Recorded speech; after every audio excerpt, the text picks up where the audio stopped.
எல்லாருக்கும் வணக்கம்.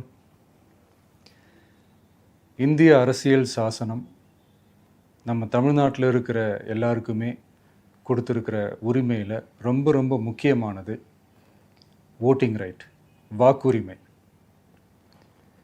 ஒரு மனுஷன் உயிரோடு இருக்கான்றதுக்கு அடையாளமாக இருக்கிறதுல அவனோட ஓட்டுரிமை ரொம்ப முக்கியம். அதனால தான் voting is not only our right but also our life. ஒரு முக்கியமான விஷயத்தை பற்றி இப்போ நான் உங்ககிட்ட ஷேர் பண்ண போகிறேன். இது நான் ஃபஸ்ட்டு கேள்விப்பட்ட உடனே எனக்கே ரொம்ப ஷாக்கிங்காக தான் இருந்தது. இப்போ நான் பேசிகிட்டு இருக்கிற இந்த நேரத்தில் தமிழ்நாட்டில் இருக்கிற நம்ம யாருக்குமே ஓட்டு போடுற உரிமையே இல்லைன்னு சொன்னால் நம்புவீங்களா? நான் நீங்கள் உட்பட யாருக்குமே அது இல்லை. நான் பயமுறுத்துறேன்னு நினைக்காதீங்க, அதுதான் நிஜமும் கூட. கொஞ்சம் ஏமாந்தால் நம்மளை மாதிரியே இன்னும் லட்சக்கணக்கான பேருக்கும் இதே நிலைமை தான். ஓட்டு போடுற அந்த உரிமையே இல்லாத மாதிரி ஒரு நிலைமை வந்தாலும் வரலாம். இதுக்கு மெயின் ரீசன் அந்த எஸ்ஐஆர், ஸ்பெஷல் இன்டென்சிவ் ரிவிஷன், சிறப்பு தீவிர திருத்தம். இப்போது இந்த எஸ்ஐஆர் நம்ம தமிழ்நாட்டில் எப்படி ஒர்க் ஆக போகுது? கடந்த ஜனவரி மாதம் எடுத்த அந்த கணக்கெடுப்பில் 6,36,00,000 வாக்காளர்கள் நம்ம தமிழ்நாட்டில் இருக்கிறாங்க. ஆனால் அவங்க யாருக்குமே இந்த ஓட்டு போடுற உரிமையே இல்லை. அந்த பிஎல்ஓன்னு சொல்லுவாங்க, பூத் லெவல் ஆஃபீஸர்ஸ், வாக்குச்சாவடி நிலை அலுவலர். அவங்க தான் வீடு வீடாக போய் அந்த ஃபார்மை கொடுப்பாங்க. அதை நம்ம ஃபில்அப் பண்ணி கொடுக்கணும். அதை தேர்தல் ஆணையம் அதை எடுத்துகிட்டு போய் அதை ஸ்க்ரூட்டினைஸ் பண்ணி அது எல்லாமே கரெக்டாக இருக்கான்னு செக் பண்ணி பார்த்ததுக்கப்புறம் அந்த வாக்காளர் பட்டியலை வெளியிடுவாங்க. அந்த வாக்காளர் பட்டியலில் நம்ம பேர் இருக்கணும், அப்போ தான் நம்மளால் ஓட்டு போட முடியும். அந்த புது பட்டியல் வர்ற வரைக்கும் நம்ம வாக்காளர்களான்றது அது உறுதியே செய்ய முடியாது. இன்கேஸ் அந்த புது பட்டியலில் நம்ம பேர் இல்லைன்னா அது ஒரு தனி ப்ராசஸ், அது ஒரு தனி ஃபார்ம், அது ஒரு தனி கிளைம்ன்ற மாதிரி அது ஒரு வேறு வேலை. ஸோ இந்த மாதிரி நிறையா சிரமங்கள் குழப்பங்கள் இருக்கிறதுனால மக்களுக்கு இது மேலே ஒரு கன்ஃபியூஷன் ஒன்று இருக்குது. இது என்ன வெரிஃபிகேஷனா இல்லை ஒரு மறைமுக ரீரெஜிஸ்ட்ரேஷனா இல்லை இது ஒரு நியூ ரெஜிஸ்ட்ரேஷன் மாதிரியே தானா அப்படின்ற மாதிரி நிறைய கன்ஃபியூஷன் இருக்குது. அவங்க செய்ய வேண்டியதெல்லாம் ஒன்று தான். இந்த மாதிரி வீடு வீடாக போய் அந்த என்யூமரேஷன் ஃபார்ம் நம்ம ஃபில்அப் பண்ணி கொடுக்கும்போது அதுக்கான அக்னாலேஜ்மெண்ட்டை அந்த பிஎல்ஓ அந்த ஆஃபீஸர்கிட்ட இருந்து நீங்கள் வாங்கிக்கணும். அது ரொம்ப ரொம்ப முக்கியம். இது நான் சொல்கிறது வாக்காளர் பட்டியலில் ஆல்ரெடி உங்கள் பேர் இருக்கிறவங்களுக்கு நான் சொல்கிறேன். இப்போ புது வாக்காளர்கள், ஃபஸ்ட் டைம் ஓட்டர்ஸ், அவங்களுக்கு ஃபார்ம் 6ன்னு ஒன்று இருக்குது. அதை நீங்கள் ஃபில்அப் பண்ணி நீங்கள் உங்கள் ஏரியாவில் இருக்கிற சம்மந்தப்பட்ட அந்த உங்கள் அலுவலகத்தில் நீங்கள் டைரெக்டாகவும் சப்மிட் பண்ணலாம், இல்லை நீங்கள் ஆன்லைன்லேயும் சப்மிட் பண்ணலாம். அப்படி ஆன்லைனில் நீங்கள் சப்மிட் பண்ணிங்கன்னா அதுக்கான ஸ்க்ரீன்ஷாட்டை எடுத்து வச்சுக்கோங்க. ஃபோனில் மெசேஜ் வரும், அதை சேவ் பண்ணி வச்சுக்கோங்க. அப்ராடில் இருக்கிறவங்க கூட அந்த எஸ்ஐஆர் ஃபார்மை டவுன்லோட் பண்ணி நீங்கள் அதை ஃபில்அப் பண்ணி சப்மிட் பண்ணலாம். அதுக்கான அக்னாலேஜ்மெண்ட்டை வாங்கி வச்சுக்கோங்க. ரொம்ப முக்கியமாக உங்களோட பிஎல்ஓ அந்த ஆஃபீஸர் யாருன்னு தெரிஞ்சு வச்சுக்கோங்க.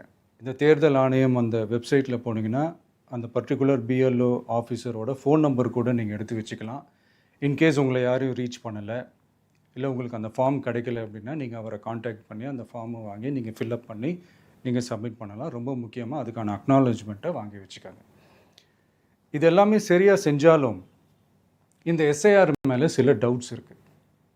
அது என்னென்னா, இந்த 6,36,00,000 வாக்காளர்களுக்கு ஒருத்தர் விடாமல் இந்த ஒரே மாதத்துக்குள்ளே எப்படி எல்லாருக்குமே அந்த ஃபார்ம் போய் ரீச் ஆகும்? ஒன்று. ரெண்டாவது, நீங்கள் வரும்போது வீட்டை பூட்டிட்டு வேலைக்கு போயிட்டு என்ன பண்ணுறது? இப்போ நீங்கள் வருவீங்கன்றதுக்காக வேலையெல்லாம் விட்டுட்டு வீட்டுக்குள்ளேயே உட்காந்துட்ருக்கணுமா? ஸோ இதில் மெயினாக பாதிக்கப்பட போகிறது உழைக்கிற மக்கள், ஏழைகள், வேலைக்கு போகிற பெண்கள்.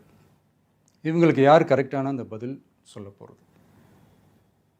ஒரு நியாயமான எஸ்ஐஆர்னால் என்ன நடக்கணும்? இப்போது இறந்து போனவங்கள மார்க் பண்ணி அதுலேருந்து டிலீட் பண்ணணும். இப்போ போலி வாக்காளர்கள் இருந்தாங்கன்னா அவங்கள மார்க் பண்ணி டிலீட் பண்ணணும். இப்போ ஆல்ரெடி ஓட்டு இருக்கிறவங்களுக்கு எதுக்கு இந்த ரெஜிஸ்ட்ரேஷன் என்ற பேரில் இவ்வளவு குழப்பங்கள் அப்படின்றது தான் இங்கே கேள்வி. இப்போ புதுசாக வர வாக்காளர்களையோ இல்லை ஓட்டு இல்லாதவங்களையோ சேர்த்தா பத்தாதா? இப்போ ரீசெண்டாக நடந்த இப்போ எலெக்ஷன் 2021, 24 எப்படி எல்லாருமே ஓட்டு போட்டோம்?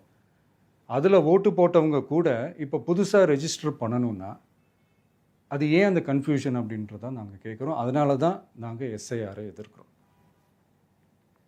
இப்போ புதுசாக சில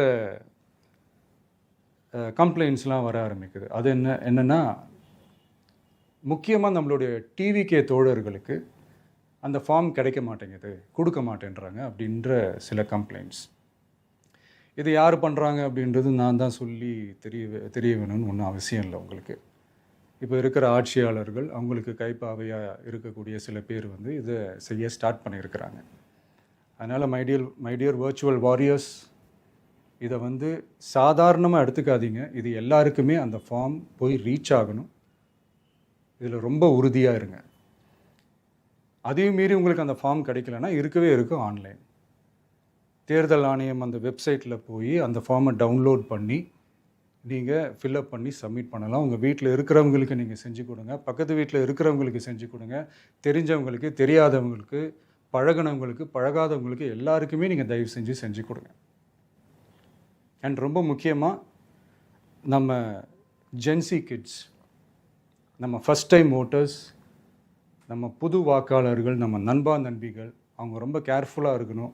நான் ஆல்ரெடி சொன்ன மாதிரி உங்களுக்கான ஃபார்ம், அந்த ஃபார்ம் நம்பர் 6, அதை கரெக்டான டீட்டெயில்ஸோட கரெக்டான உங்கள் டாக்குமெண்ட்ஸை வச்சு அதை சப்மிட் பண்ணுங்கள்.